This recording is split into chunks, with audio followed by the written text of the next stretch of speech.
Chapter 7. Murder in Cold Blood. Polonius hurried off to the Queen's chamber.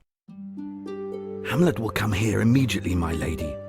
Be strict with him and tell him you can no longer tolerate his behaviour, he urged the Queen. I'll hide myself behind this hanging here. No sooner had Polonius hidden himself than Hamlet appeared. Now, Mother, what's the matter? He said. Hamlet, you have offended your father greatly, said Gertrude. Mother, snapped Hamlet. You have offended my father greatly. You are very thoughtless, said Queen Gertrude angrily. You are very sinful, Hamlet answered back. What is this, Hamlet? Have you forgotten who I am? Asked Gertrude. By no means, my lady. You are the Queen, your husband's brother's wife, and I wish you were not so. You are also my mother, replied Hamlet. I cannot tolerate this rudeness, said the Queen impatiently. Come and sit down. I'll show you who you really are. Hamlet went on in a rage. Gertrude was so terrified by the anger in Hamlet's voice that she was afraid he was going to kill her and screamed. This made Polonius cry out from behind the wall hanging. What is that, a rat? Said Hamlet, and in an instant thrust his sword through the hanging and killed Polonius, mistaking him for the king. What have you done? Cried Gertrude. What a terrible thing this is, she exclaimed.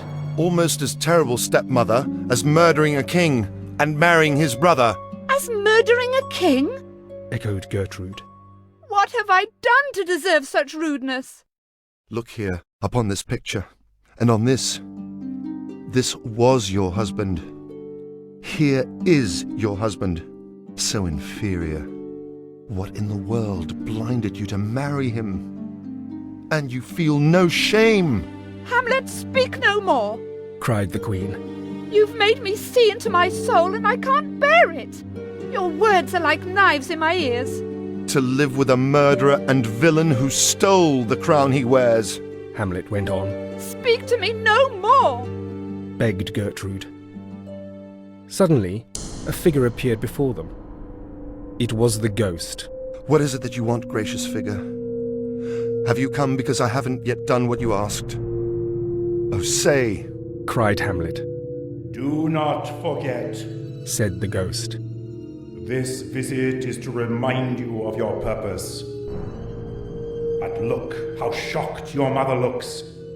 Speak to her, Hamlet. It is my father I'm speaking to, Mother. Look where he leaves the room. This is not madness, said Hamlet to the Queen, who thought that he was mad talking to himself.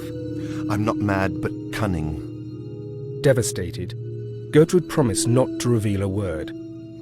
I must go to England now with my 2 schoolfellows, whom I trust as I trust poisonous snakes, for they are setting a trap for me, said Hamlet.